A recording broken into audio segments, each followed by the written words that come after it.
2.4 speech कि भाषण की परिभाषा क्या है। आज का टॉपिक है इंट्रोडक्शन टू डिसेबिलिटी में भाषण की परिभाषा। क्योंकि जो भी हम स्पीच देते हैं या फिर स्पीच एंड लैंग्वेज डिसऑर्डर,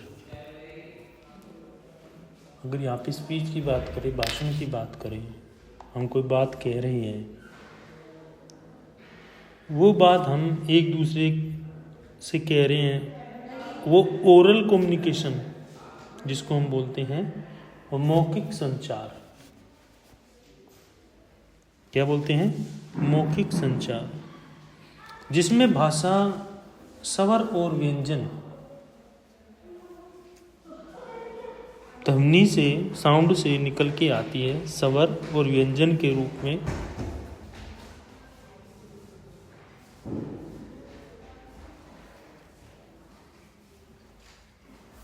वो भाषा शैली या फिर स्पीच सामने वाले को कितना इंगित करती है, कितना दर्शाती है, कितना बताती है।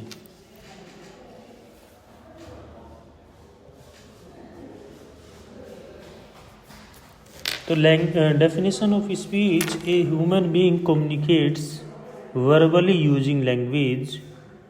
Each language uses phonetic combinations of vowel and consonant sound that make up the sound of its word. All English words sound different from all French word. कि हम कहते हैं ना, सभी फ्रेंच शब्दों को अलग कर सकते हैं, अंग्रेजी भाषा में अलग कर सकते हैं, फ्रेंच में अलग कर सकते हैं। अलग अलग भाषा में अलग अलग शब्दों का प्रयोग किया जा सकता है। इवन इफ दे, कहते हैं ना, all English word sound different from all French word, even if they are the same word and those word have their semantic meanings. ये कह रहे कि जो भी वर्ड्स हैं, जो भी शब्द हैं, एक शब्द के अलग अलग अर्थ आप निकाल सकते हो। जैसे कोई भाषण दे रहा है, कोई बता रहा है, वो किन किन शब्दों का प्रयोग वो कर रहा है, कैसे कर रहा है, जो सामने वाला है, सामने वाले के शब्दों पर, वाक्यों पर निर्भर होता है। एक वर्ड हम बोल रहे हैं, हमने किसी को बोल दिया कि 4 शब्द हैं, इन 4 शब्दों को, 4 वर्ड को आप एक जगह इकट्ठा कीजिए और बोलिए इसको। या मुझे कोई स्पीच से संबंधित कोई कहा कि आपको स्पीच देनी है और टॉपिक ये है, इस टॉपिक पे आपको इंग्लिश में भी कहना है, ये फ्रेंच में भी कहना है, और ये आपको हिंदी में भी बोलना है।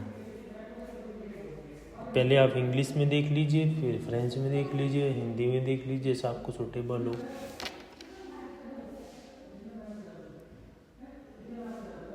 बाधाएं तो आती हैं, बैरियर तो आता है, लेकिन वो जो सेंटेंस बनेगा, वो जो वाक्य आप दे रहे हैं, वो आपके आधार का बनेगा। जैसे कोई नेता है, पॉलिटिकल लीडर है कोई, और वो क्या करता है, कोई इन्फॉर्मेशन या कोई चीज़, या कोई वक्ता है। वक्ता कैसा कहते हैं ना, वक्ता वही जो पहले सुने फिर अपनी बात कहे। वक्ता वो हो गया, शब्दों को सुनना है, उनको कुछ शब्दों पर वो पकड़ कर जाएगा, और जब वो किसी शब्द पे पकड़ कर जाएगा तो वो उन्हीं शब्दों में अपने शब्दों को ऐड कर लेगा। कर लेते हैं ना। तो ये एक लॉजिकली ये कह रहे कि स्पीच में आप जब भी स्पीच देते हैं, या स्पीच के बारे में, भाषा के बारे में आप बात करेंगे, भाषण के बारे में आप बात करेंगे, तो भाषण की जो ये प्रक्रिया है, जो बोलने वाला है, या अलग अलग भाषाओं में अलग अलग वाक्यों में बोलने की जो प्रक्रिया है, जो वर्ड्स में ट्रांसलेट करने की प्रक्रिया है, प्रोसेस है, वो हमारे वर्ड्स, हमारे वो नियंत्रित, कंट्रोलाइजेशन, मतलब एक प्रकार से हमारे शब्दों पर कंट्रोल हो। हम क्या कह रहे हैं, कितना कह रहे हैं। अगर यहाँ पे एग्जांपल देखा जाए तो इन्फॉर्मेशन, कोई भी सर्कुलर इशू करते हैं ना, उसमें बहुत सारी इन्फॉर्मेशन दी जाती है। किसके आधार पे? एक स्पीच के आधार पर। हमने कोई चीज़ लिखी, इसको पढ़ना है, इसको रीड करना है सबको। एक नोटिस बोर्ड में नोटिस लगा दिया, ये ऐसे से ये नोटिस दे, कि उसमें क्या आया, उसमें लैंग्वेज, वर्ड मिल करके क्या बना, एक सेंटेंस बना। सेंटेंस क्या है? भाषण का रूप है। सेंटेंस क्या है? स्पीच का रूप है, भाषण का रूप है, कम्युनिकेट करने का माध्यम है। शब्द से मिलकर के वाक्य का निर्माण हुआ, वाक्य बना, यानी वर्ड टू सेंटेंस। घोषणा करना, पूछना, राय लेना, तो ये हमारे क्या है? शब्दों से स्पीकिंग। जैसे कोई सेंटेंस के रूप में, वर्ड को हम सेंटेंस में कन्वर्ट कर रहे हैं। किसी ने 4 वर्ड दे दी, बनाओ वही, इसको सेंटेंस बना लो, आपको स्पीच में लेनी है तो आ जाएगा। एक स्किल, शैली भी तो होती है ना, स्किल वो स्टाइलिश में फर्क क्या है?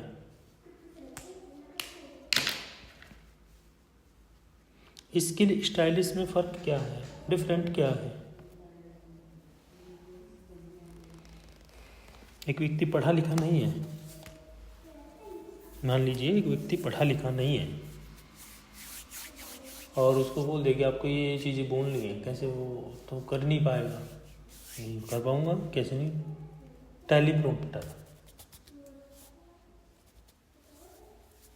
टेलीप्रॉम्प्टर,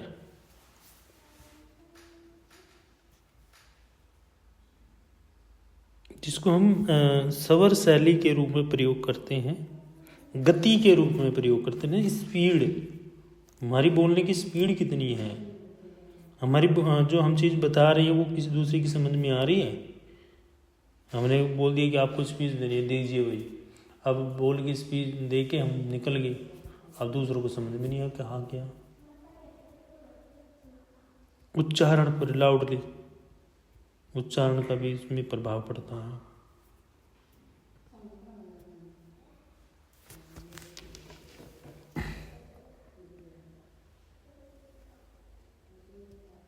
तो जो भी स्पीच दे रहा है, बता रहा है, जो भी भाषण दे रहा है, वो कितना महत्व रखता है, वो कैसे दे रहा है, कैसे उसके पास वर्ड है, वो मायने रखता है। अभी क्या रहेगी, कॉजेज ऑफ स्पीच, भाषण के कारण क्या है?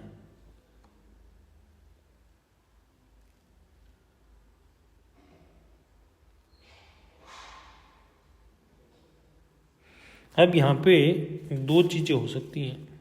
पहला कारण ये होगा कि जो भी पर्सन है, जो भी व्यक्ति है, वो अपने जो थॉट्स हैं, जो अपने विचार हैं, अपनी भावनाएं जो हैं, अपनी इमोशन जो हैं, उसको साझा करेगा। अब साझा कैसे करेगा? साझा करेगा, कोई ना कोई वो माध्यम अपनाएगा, कोई ना कोई वो माध्यम अपनाता है। तो इसमें से एक माध्यम है भाषण, इसमें से एक माध्यम है भाषण, यानी स्पीच। इसमें से एक माध्यम हो गया स्पीच।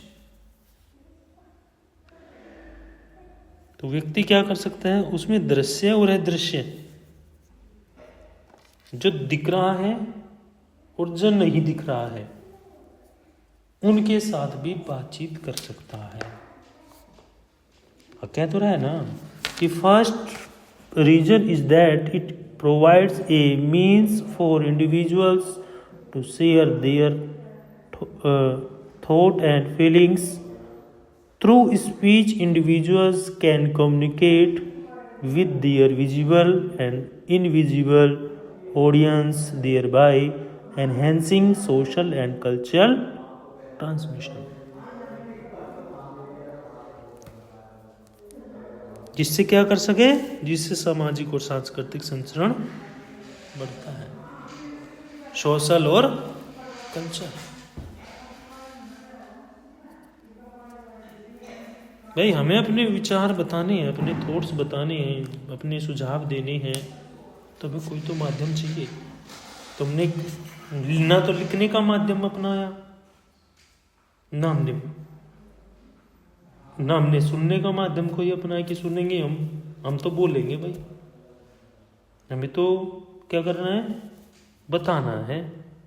और उसमें जो भी दर्शक होंगे, जो भी ऑडियंस होगी, जो भी, चाहे उसमें देखने वाले हों चाहे ना देखने वाले हों,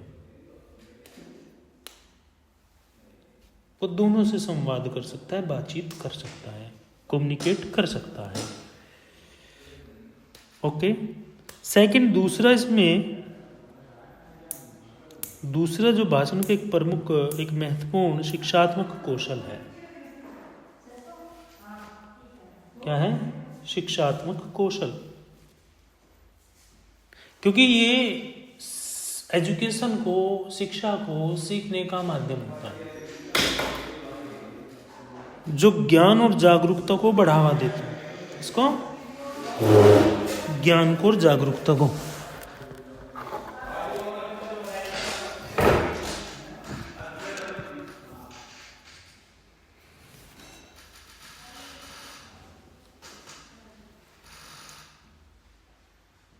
क्योंकि भाषण के माध्यम से शिक्षक, जो टीचर होगा, वो विद्यार्थियों को शिक्षा और जागरूक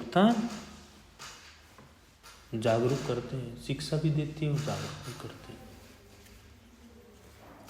अब जो सेकंड में एक कहते रहा है ना कि second, speaking is an important educational skill, it is a medium of teaching and learning that promotes knowledge and awareness. Through speaking, teachers educate students, and students can express their ideas about specific topics. कि जो छात्र विशेष विषयों में अपने विचार को प्रकट कर सकते हैं। मतलब ये होता है कि सबका अपना अपना सब्जेक्ट होता है, वो टीचर और स्टूडेंट के बीच में क्या होगा, कम्युनिकेशन होगा। कम्युनिकेशन कैसा होगा, किसी टॉपिक को लेकर के। टॉपिक कैसा होगा, जो बच्चे की इच्छा से जुड़ा होगा, बच्चे के इंटरेस्ट से जुड़ा होगा, बच्चे के सब्जेक्ट इंटरेस्ट से जुड़ा होगा।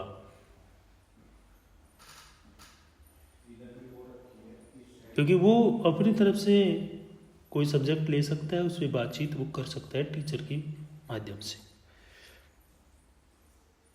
टीचर स्टूडेंट को अवेयर करेगा, एजुकेशन देगा, जागरूक करेगा और शिक्षा भी देगा। जरूरी नहीं है अगर आप एक चीज ले रहे हो, शिक्षा ले रहे हो और जागरूकता नहीं है, तो उसका कोई फायदा नहीं है। तीसरा इसमें दिया है, क्योंकि इसमें आदर्श और प्रेरणा, तीसरा जो भाषण से संबंधित, स्पीच से संबंधित कारण दिया है, भाषण और आदर्श और प्रेरणा।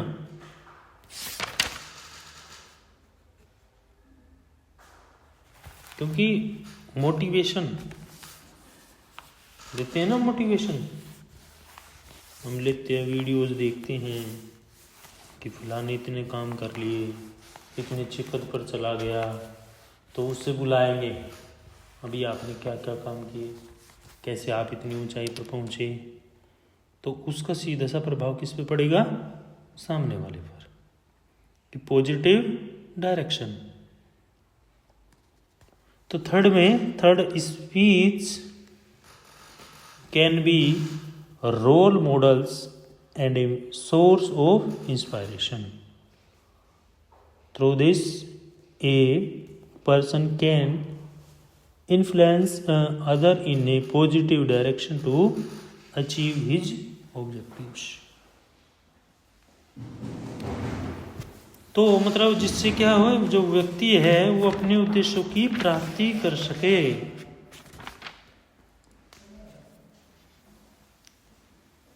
फोर्थ में कहते हैं, फोर्थ स्किल डेवलपमेंट करेगा।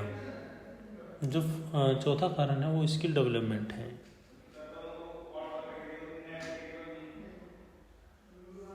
क्योंकि जो कोई भी अच्छा लीडर होगा वो अपनी भाषण से उसको, किसको, जो सामने वाले हैं उनसे, उनको मंत्र मुग्ध कर लेगा। कर लेते हैं ना कि मोदी जी अच्छा भाषण देते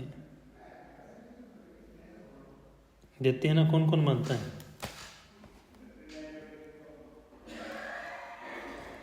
कि बहुत अच्छा बोलते हैं। लोगों को गुमराह कर लेते हैं ना। जो पॉलिटिकल लीडर है एक अच्छा भाषण देते हैं। और ऐसे भी लीडर रहे हैं जो क्या करते हैं, सामने वाले को उनके जो उद्देश्य हैं, उनके जो गोल्स हैं उस पर भी ध्यान केंद्रित करने के लिए मोटिव करते हैं। हर तरह का पर्सन आपको मिल जाएगा, मोटिवेट करेगा। हमारे यहाँ पे सलाह फ्री में मिल जाती है। अदर कंट्री में आप जाएंगे तो सलाह के लिए आपको पैसे देने पड़ते हैं। मिल जाती है ना फ्री में, कितनी ले लो, सुबह से लेकर शाम तक मिलती है ना।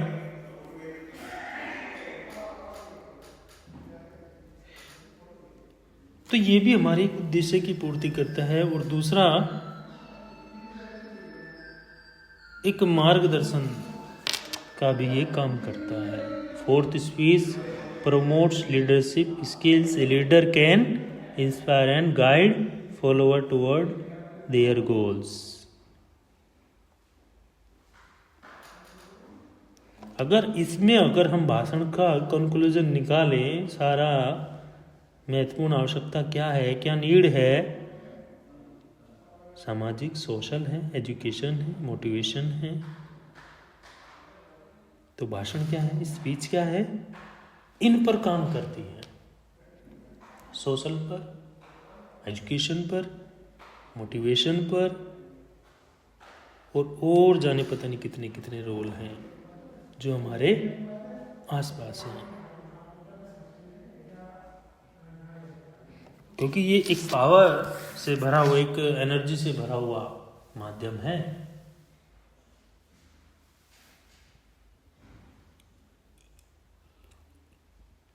कि in conclusion speech is a visual necessity that plays a key role in many aspects of social learning, motivation and leadership. It is powerful and influential tools that enable individuals to collaborate with other and contribute to their work. और दूसरा, व्यक्ति को एक दूसरे के साथ सहयोग करने और समाज में योगदान करने की क्षमता प्रदान करता है। देखो भाषण में कितनी ताकत है, एक स्पीच में कितनी ताकत है। कहते हैं हर घंटे स्पीच, हर घंटे भाषण लीजिए, मोटिवेशन स्पीकर को सुनिए, वो बढ़ रहा है। आपने कोई मोटिवेशन स्पीच से संबंधित कोई वीडियो देखी और 2 दिन 3 दिन तक आप एक्टिव रहे, फिर इनएक्टिव हो गए? क्यों नॉन एक्टिव में चले जाते हैं? क्योंकि वो समय सीमा है उसकी। क्या है? एक समय सीमा है, एक टाइम है उसका। और टाइम के बाद वो चीज़ हट जाएगी, स्किप हो जाएगी माइंड से। फिर आप देखेंगे, फिर आप एक्टिव हो जाएंगे, फिर आप देखेंगे, फिर आप एक्टिव हो जाएंगे। ऐसे जितनी बार कोई स्पीच सुनते हैं, जितनी बार कोई चीज़ देखते हैं, जितनी वो क्या करती है, माइंड पर कंट्रोलाइजेशन का काम करती है। चाहे वो उसमें कोई लीडर हो, चाहे वो आम आदमी हो। अब ये कह रहा है कि भाषण के प्रकार, टाइप्स ऑफ स्पीच।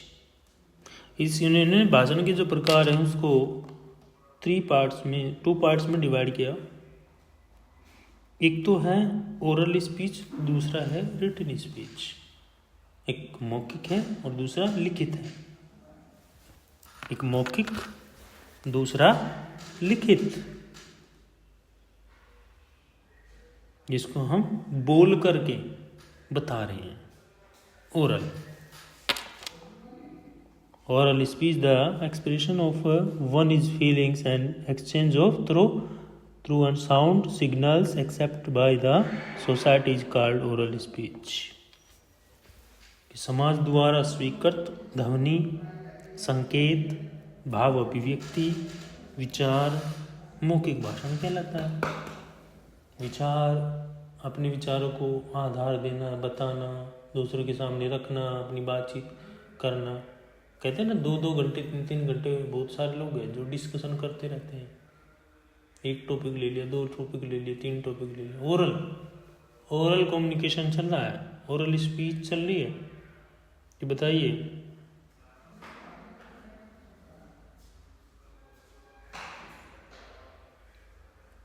मंच फोबिया है किसी को? है यहाँ पे किसी को?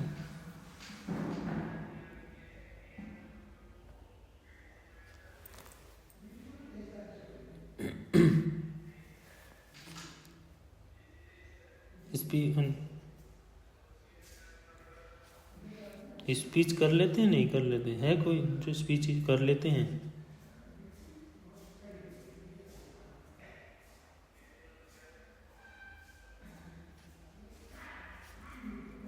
सब कर लेते हैं? Okay, very good. नेक्स्ट है रिटन स्पीच। हम बोल नहीं पा रहे हैं, लिख करके बता रहे हैं।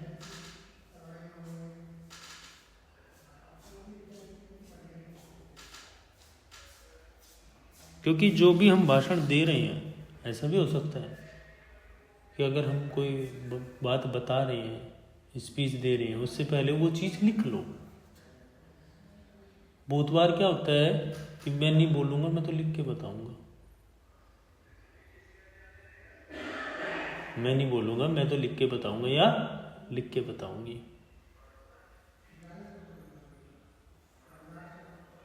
तो वहाँ पे क्या है, अगर कोई ओरली स्पीच कर रहा है, वो साथ साथ उसको रिटन भी कर ले। क्या कर ले? रिटन में भी कर ले उसको, ताकि भाषण का स्थायित्व बढ़ जाए। कहते ना बहुत सारे देख करके बोलते हैं। अभी मान के लीजिए जैसे कोई शपथ लेता है ना भाई, पार्लियामेंट में शपथ लेते हैं। किसने देखा है शपथ लेते हुए? देखा है किसी को, किसी लीडर को? भाई कोई सीएम है और सीएम शपथ ले रहा है, तो क्या क्या करता है? कैसे शपथ लेगा? उसके सामने कौन खड़ा है? राज्यपाल है, राज्य का राज्यपाल है। तो क्या करता है? जो भी शपथ दी उसको 4 लाइन में शपथ दी, तो उसको देख करके पढ़ रहे हैं। देखा है ना? किस किस ने देखा बताओ? हैंड रेज करो जिसने देखा है।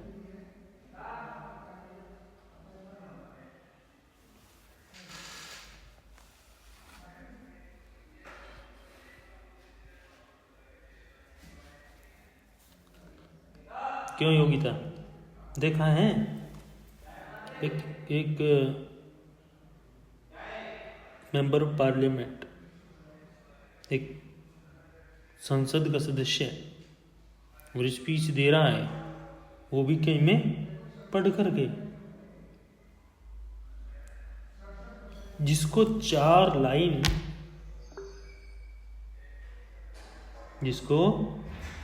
लाइन भी याद नहीं है। बताओ, वो 4 लाइन को वो नहीं कर पा रहे हैं। यहाँ पे तो आम जो जनता है, आम आदमी जो है, वो ओरल कम्युनिकेशन, रिटिन कम्युनिकेशन दोनों कर रहा है। बेचारा लिख के लेके जा रहा है, अपना पढ़ लेगा। मुझे एक अच्छे पद पर बैठा है, वो देश को चलाने के लिए बैठा है, वो शपथ देख करके पढ़ रहा है। कहीं गलत ना हो जाए।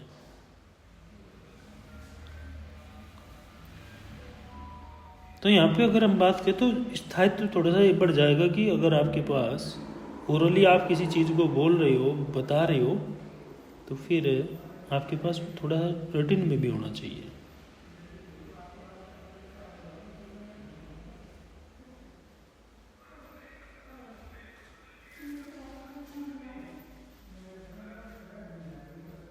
यहाँ पे दिया है, इसमें जो भी पॉलिटिकल लीडर है उसको पहले पूरी स्क्रिप्ट लिख के दे दी जाती है, आपको ये बोलना है बस।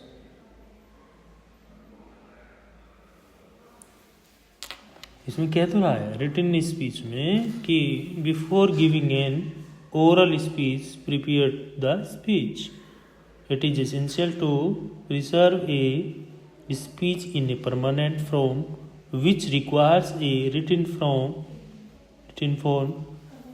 to enhance its direct durability. For example, we see this practical extensively in politics. Political are often given pre-written speech which they then read to the public disorder.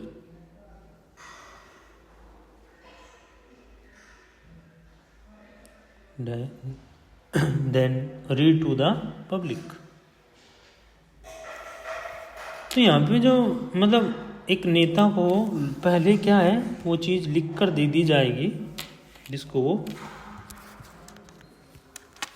पढ़ेगा। अब नेक्स्ट जो आता है वो हमारा आता है भाषा विकार। भाषा विकार को हम बोल सकते हैं लैंग्वेज डिसऑर्डर।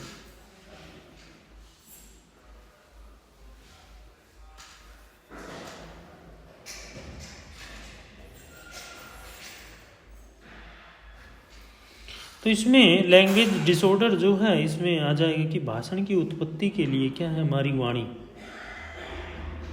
क्या है? वाणी।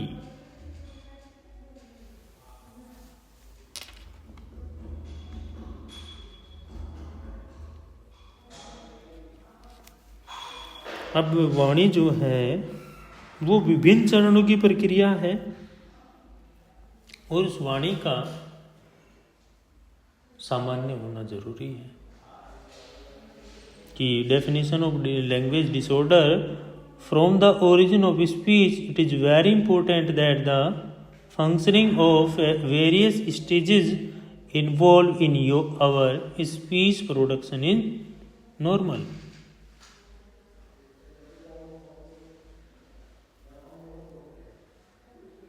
क्योंकि स्पीच के लिए आपको जो हमारा मुंह है, जो हमारा मुख है, वो प्रॉपरली काम करना चाहिए।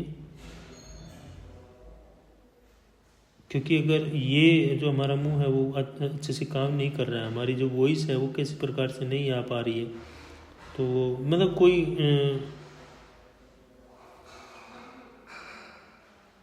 कोई गाना गा रहा है और वो गाना गाने वाला और उसका मुंह ही ना खुलता हो, तो कैसे गाना गाए? अंदर से तो उसके अंदर वो है कि हाँ मैं तो गा रहा हूँ और अच्छे गाऊंगा, और उसका मुंह नहीं खुल रहा है, कैसे बोलेगा, कैसे गाएगा? तो ये जो लैंग्वेज डिसऑर्डर है, भाषा विकार, तो यहाँ से शुरुआत इसकी हो जाती है कि वो वैसे तो ठीक है, हाथ से, पैर से, आँख नाक कान से लेकिन मुंह से दिक्कत आ रही है क्योंकि वो बोल नहीं पा रहा है, वो उसको उच्चारित नहीं कर पा रहा है, बता नहीं पा रहा है। For speech production, it is essential that the mouth and nose function in a similar manner.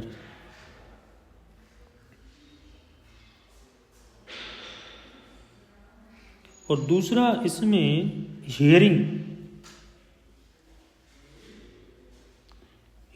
Range यानी श्रवण सीमा और मानसिक क्षमता का सामान्य होना जरूरी है, नॉर्मल होना है।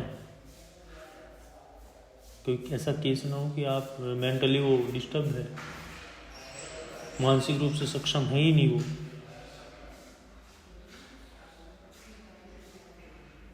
तो वो काम नहीं कर पाएगा।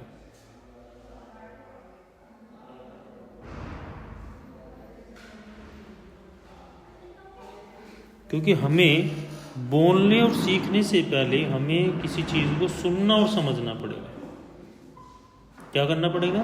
सुनना और समझना पड़ेगा। अगर सुनने में और समझने में किसी प्रकार की गलती हो जाती है, कमी हो जाती है, तो अक्षर और शब्द सुनना और समझना कम हो जाएगा। किसी ने दो बात कही और बोल दी कि ये सामान लेके आ जाओ, अब आपको सुना, उसको आपको ये तो सुना कि ये सामान ले आओ, लेकिन ये नहीं सुना कि ये सामान ले आओ, उस सामान का नाम नहीं सुना आपको, आगे नहीं वहां पे भाषा विकार, लैंग्वेज डिसऑर्डर। क्योंकि जब तक हम किसी चीज को अच्छी तरह से सुन नहीं लेते, समझ नहीं लेते, तब तक हमारा कोई रिएक्ट इतना अच्छे से उस पर नहीं होगा। क्या हो जाएगा? क्यों विदुषी?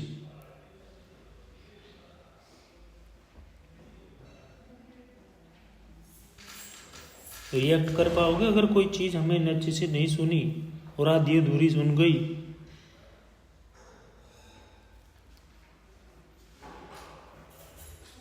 क्योंकि तब वहां पे लैंग्वेज डिसऑर्डर हो जाएगा। विदुषी आवाज आ रही है मेरी?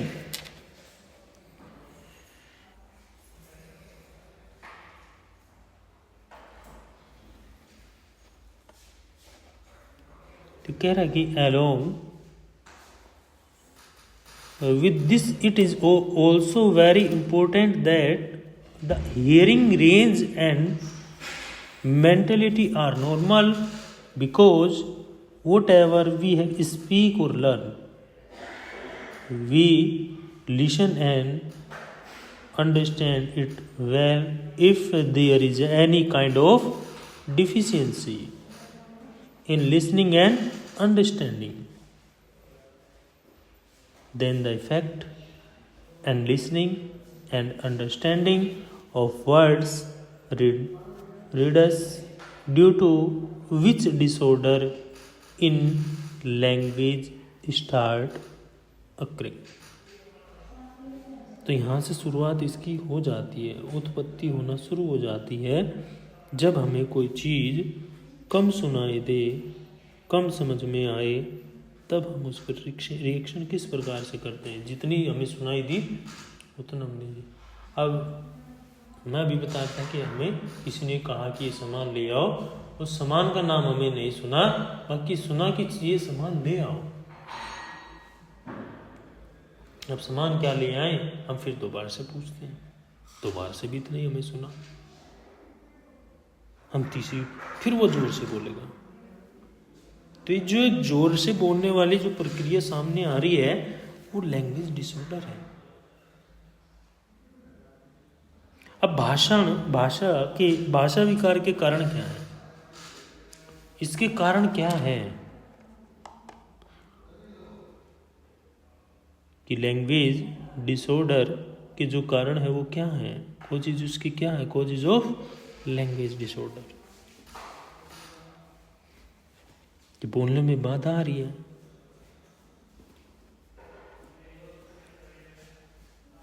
मसल्स और गले में मौजूद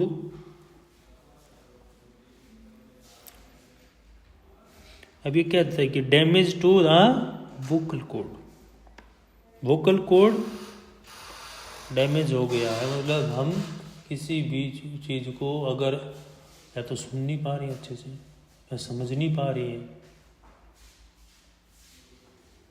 तो vocal cord damage to the vocal cord. मस्तिष्क में क्षति, ब्रेन डैमेज। मांसपेशियों में कमजोरी, मसल वीकनेस। श्वसन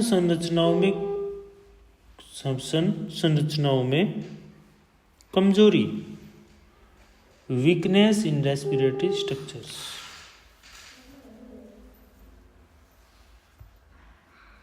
वीकनेस रेस्पिरेटरी स्ट्रक्चर। स्वर रज्जुओं में पक्षाघात, paralysis of the vocal cord.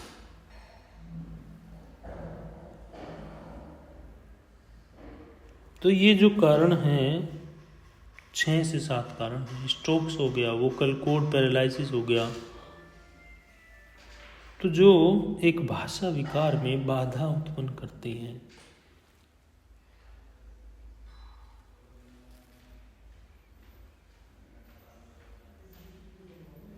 और कुछ और भी ऐसी समस्याएं हैं जो हमें स्पीच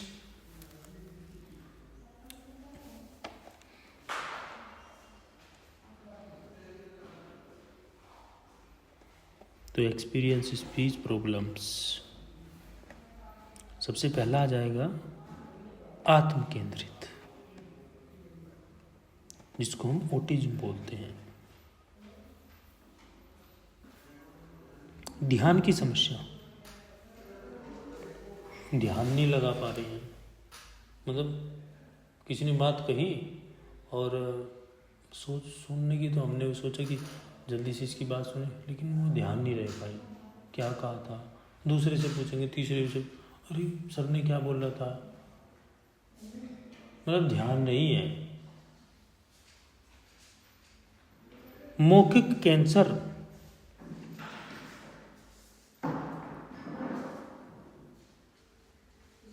ओरल कैंसर। स्वर यंत्र का कैंसर, कैंसर ऑफ द लेरिक्स, नीचे गले में हो जाता है ना। पागलपन,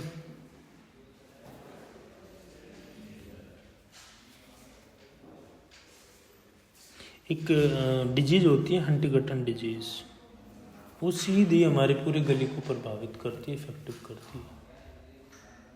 ये भी डिसऑर्डर है, वो भी डिसऑर्डर है, ये भी 7 डिसऑर्डर है, वो भी 7 डिसऑर्डर है। अब भाषण विकार की रोकथाम कैसे करें? ये रोकथाम फिर उसके प्रिवेंशन भी तो है। ये तो हमने इसके कोजेज बता दी कि डिसऑर्डर लैंग्वेज डिसऑर्डर ये हैं, और इसकी रोकथाम भी है। अब अभ्यास करना, सबसे पहला है प्रैक्टिस, अभ्यास। क्योंकि रेगुलरली प्रैक्टिस करनी पड़ेगी किसकी?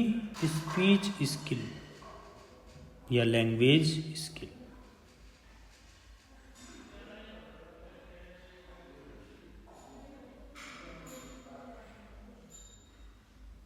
दूसरा, एक्सपर्ट से भी सलाह ले सकते हैं।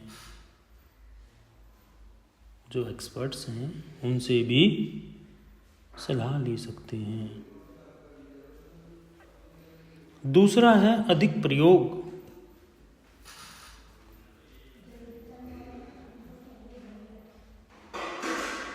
क्योंकि अगर आप एक लैंग्वेज स्किल को बेहतर बनाते हैं तो भाषा का ज़्यादा प्रयोग करना होगा, चाहे वो इंग्लिश है चाहे वो हिंदी है। To improve your language skill, you need to use the language more.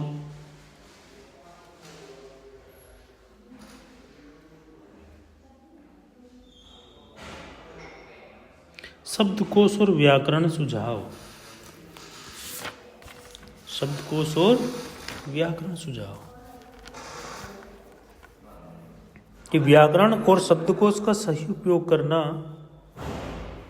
भाषा का सही उपयोग कर सकते हैं। Dictionary and grammar tips using grammar and dictionary correctly can help you use the language correctly.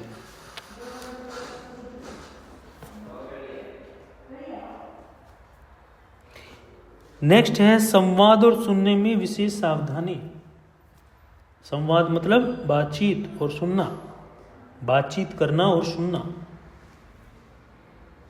सावधानी, क्योंकि अगर आप अच्छी बातचीत कर रहे हैं, अच्छी चीज़ों को सुन रहे हैं, तो उसमें आपका लैंग्वेज स्किल बेहतर होगा, सुधार होगा। और दूसरों की बातों को ध्यान से सुने और कोशिश करें उसको समझने की भी। कि be careful with your communication and listening. Cultivating good communication and listening can also improve your language skill. Listening carefully to what others say and try to understand. Next आ जाता है व्यक्तिगत शिक्षा, क्योंकि भाषा विकार को ठीक करना है, लैंग्वेज जो डिसऑर्डर है उसको ठीक तो करना है। तो उसके लिए क्या करें, जो लैंग्वेज से जुड़ा हुआ टीचर है उसकी सहायता लें।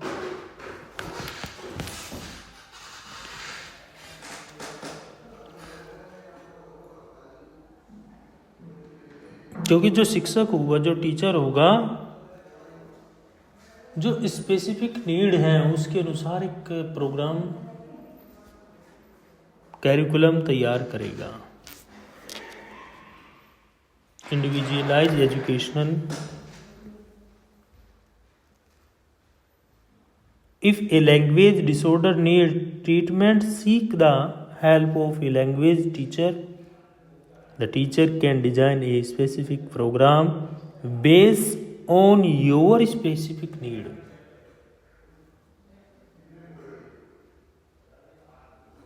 Individualized education. If a language disorder need treatment, seek the help of a language teacher. The teacher can design a specific program based on your specific need.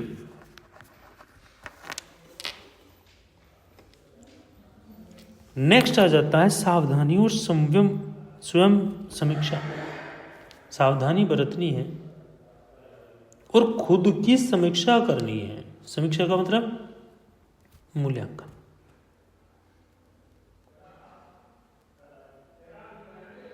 कि जो भी लिखे गए शब्द हैं, बोले गए शब्द हैं, जो भी शब्द बोले गए, वाक्य बोले गए, उनमें गलतियों को सुधारना, और सुधारने के साथ साथ आपको सावधानी बरतनी होगी।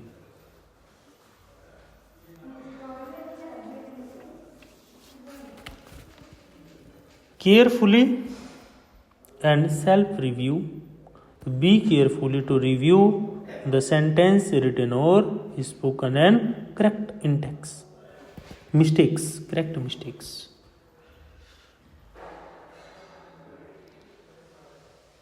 नेक्स्ट आ जाता है सॉफ्टवेयर की सहायता। Software can help with some language disorder. This software can help you learn how to pronounce and spell specific word correctly. कि कुछ भाषा विकार को सॉफ्टवेयर की सहायता से सुधारा जा सकता है।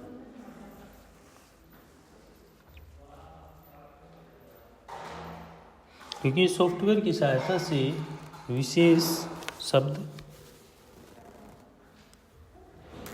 सही बोलचाल और लिखने का सुझाव देते हैं। नेक्स्ट आ जाता है सुझाव संग्रहण। क्या जाता है? सुझाव को संग्रहित करना, सुझावों को इकट्ठा करना, collect suggestions.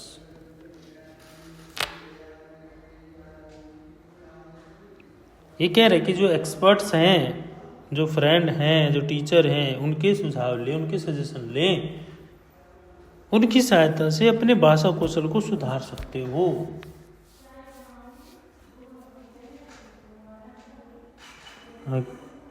Take suggestions from expert friends और teachers, with their help you can improve your language skills.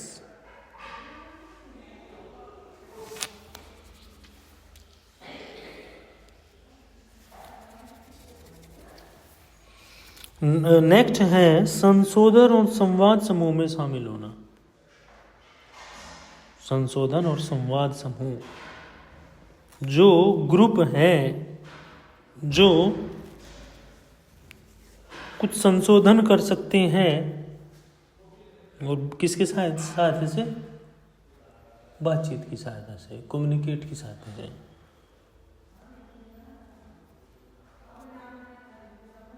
क्योंकि ये एक तरीका अच्छा है। ये भी क्या है?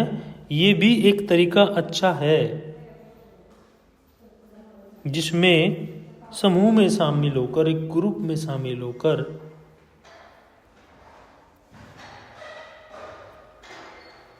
अपनी भाषा, अपनी लैंग्वेज स्किल को अच्छा बना सकते हैं। क्योंकि ग्रुप में तो बहुत सारे लोग मिलेंगे, बहुत सारी बात कहने वाले, बात करने वाले मिलेंगे। कोई अपनी राय देगा, कोई कुछ बताएगा तो कोई कुछ बताएगा। तो ये जो प्रक्रिया है बताने की, ये सब की अलग अलग है, जिससे हमें क्या है? कुछ ना कुछ सीखने को मिलता है। तो विशेष तरीके सलाह और अभ्यास का अवसर मिल सकता है।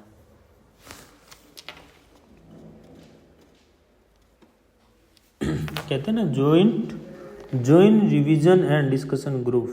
Join revision and discussion group can also be a great way to improve your language skills. Here you can get an advice and practice a specific way to improve your language skills.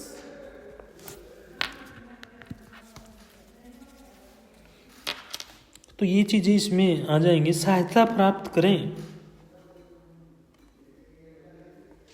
ये कह रहे कि यदि भाषा विकार गंभीर है, क्या है? गंभीर है,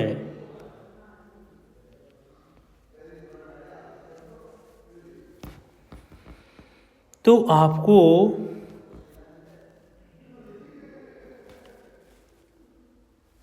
बहुत सारी चीजें संभल करके करनी होंगी, और उसी बीच में आपको जो एक्सपर्ट्स हैं, जो विशेषज्ञ हैं, उनसे भी हेल्प लेनी पड़ेगी।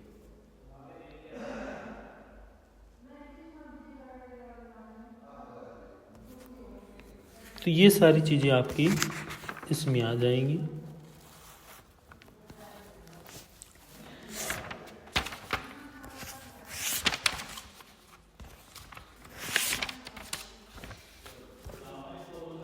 और नेक्स्ट आ जाता है टाइप्स ऑफ लैंग्वेज डिसऑर्डर, यानी भाषा विकार के प्रकार। भाषा विकार के प्रकार।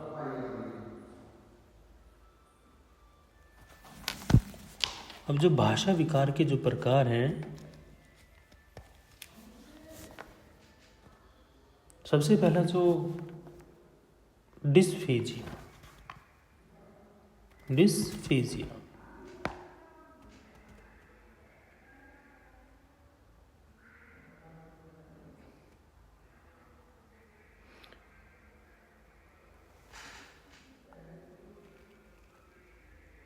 क्योंकि इसमें सीधा सा अर्थ अगर हम निकालें,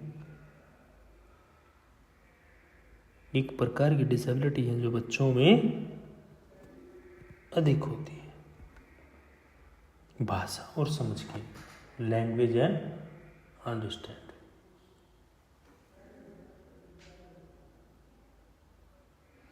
जो न केवल मौखिक रूप से ओरली बल्कि उनके विकास के स्तर के लिए भी उनकी इंटेलिजेंसी, उनकी बुद्धिमत्ता के तौर पर एक लैंग्वेज डिसऑर्डर हावी हो जाता है।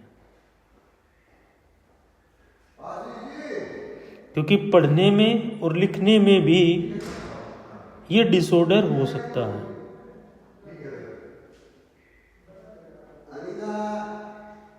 क्योंकि उसको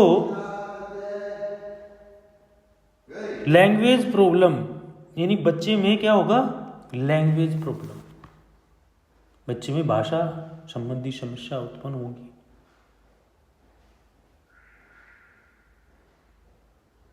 और भाषा को वो समझ नहीं पाता है समय से।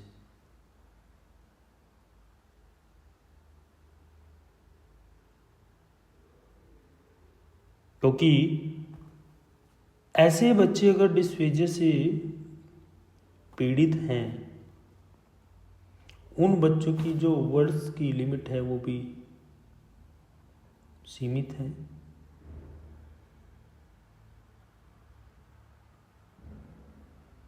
और उनके जो सेंटेंस वो भी सीमित है। जब वर्ड सीमित है तो सेंटेंस तो सीमित ही होगा। कह रहा है ना, this disorder involve the presence of disability in children in the understanding and expression of language, not only verbally but also at a level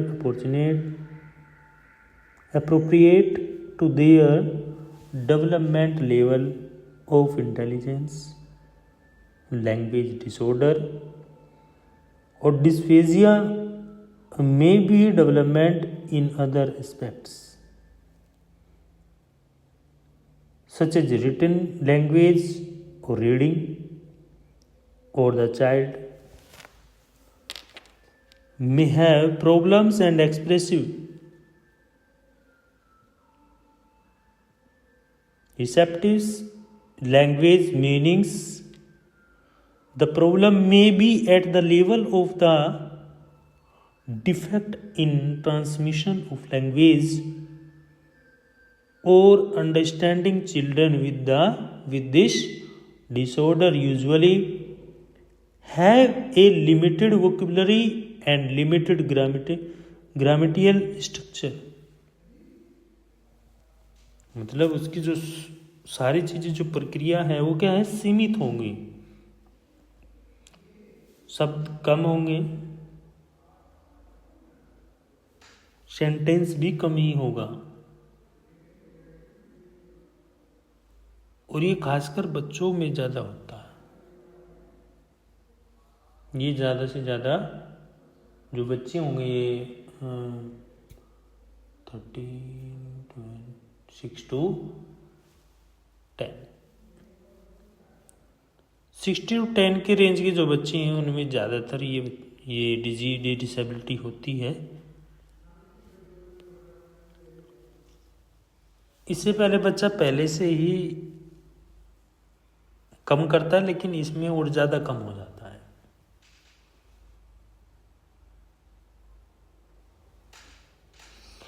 next आ रहा है कि स्वर संबंधी विकार या डिस्लिया।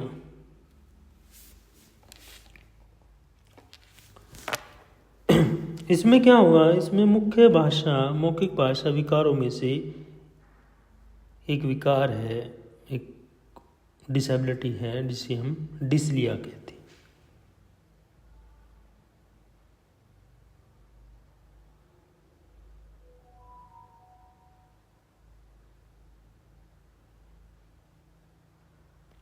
क्योंकि जीभ का ना प्रॉपरली वर्क कर पाना, जो भी हम शब्द बोल रहे हैं वो हमारी जीभ प्रॉपरली काम नहीं कर रही है।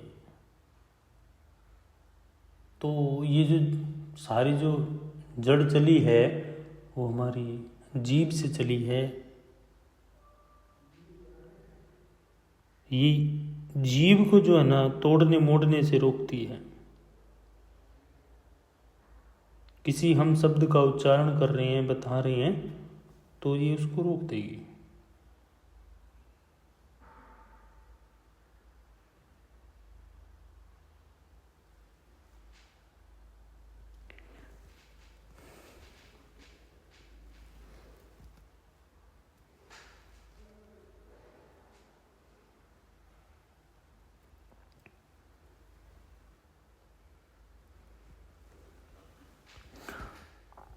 Dyslexia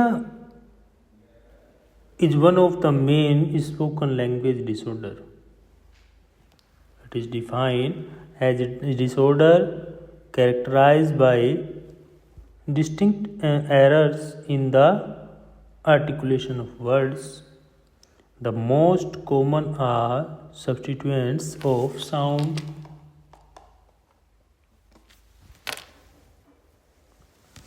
distortions of correct sounds, or omissions or additions. From example, a problem with the shape of the tongue can cause dyslexia.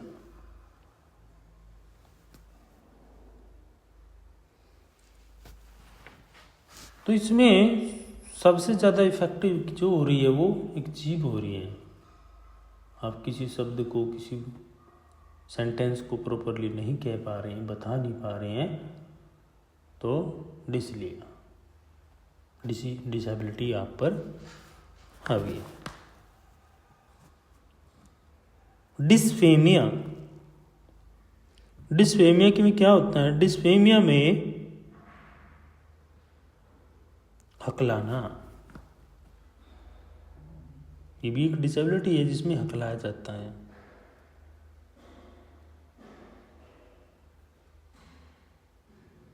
क्योंकि रुक कर के बोलना कह सकते हो, हकलाना कह सकते हो, रुक कर बोलना कह सकते हो।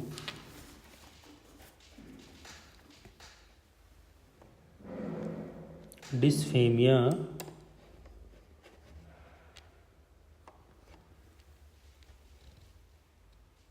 ये बचपन में ज़्यादातर, बचपन से युवावस्था तक हो सकता है।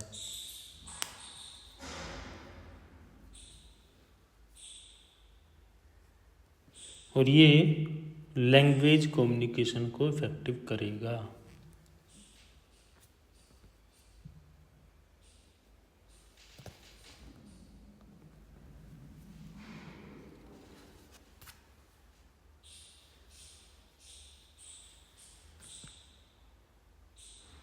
कि अगर हम किसी से कुछ, अगर कोई व्यक्ति, कोई पर्सन हकलाता है और हम उससे पूछते हैं कि भाई, किसी से पूछ ले कि रास्ता ये कहाँ जा रहा है, वो चिंता और शर्म महसूस करता है कि मैं कैसे बताऊँ। बहुत में क्या होता है, बहुत में कम होता है, बहुत में ज़्यादा भी हो सकता है। और ये सोशल एडेप्टिव, जो सामाजिक अनुकूलन है, उसमें भी बाधा बनता है।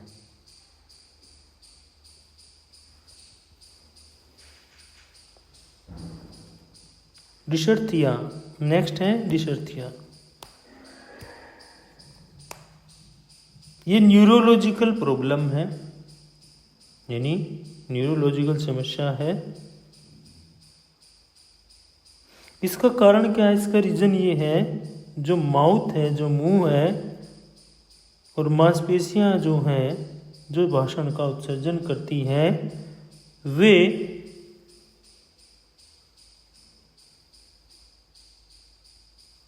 किसी भी प्रकार से सही प्रोसेस नहीं कर पाती। जो जल्दी जल्दी नहीं बोल पाएगा, रुकेगा फिर बोलेगा, रुकेगा फिर बोलेगा। अब अगर किसी को ये बोला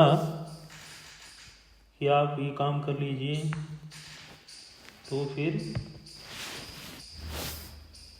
उस काम को नहीं कर पाते। कि आपको ये काम करना था, बताइए जल्दी जल्दी से, कैसे कैसे आपने काम किया कि नहीं किया।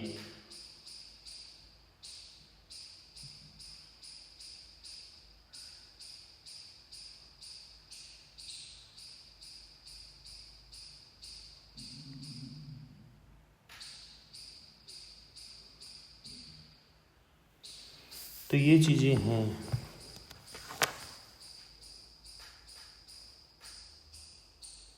नेक्स्ट, सामाजिक संचार विकास। इसमें हम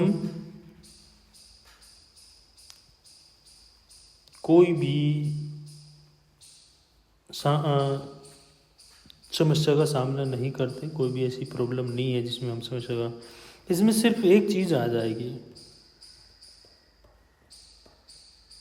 कि जो भी मैसेज दे रहा है उसको समझने में कठिनाई होगी, जो भी कोई बता रहा है उसको समझने में कठिनाई होगी। ये भाषा के व्यवहार पर है, जो लैंग्वेज बिहेवियर है उस पर डिपेंड करता है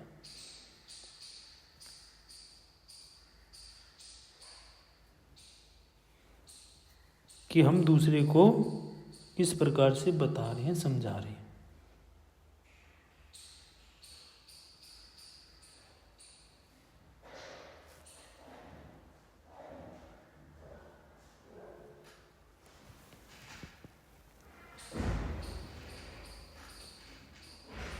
नेक्स्ट आ जाता है डिसग्लोसिया।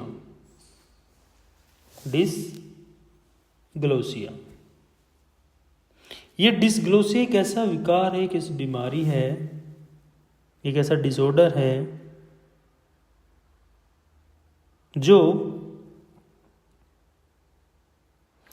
एक गंभीर कठिनाई का कारण बनता है। एक ऐसी सीरियस कंडीशन आ सकती है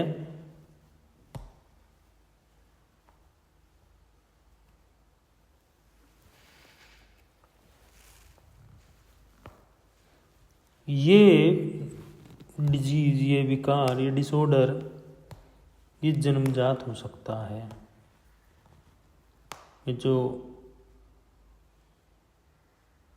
हमारी बॉडी के अंग हैं, ऑर्गन हैं, उनको इफेक्टिव करता है। जैसे कि हमारा गला हो गया,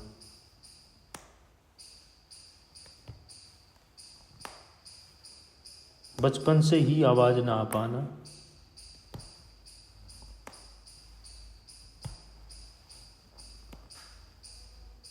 प्रॉपर हाथों का वर्क ना कर पाना, कुछ ना कह पाना, ना सुनना, ये इसमें हो सकता है।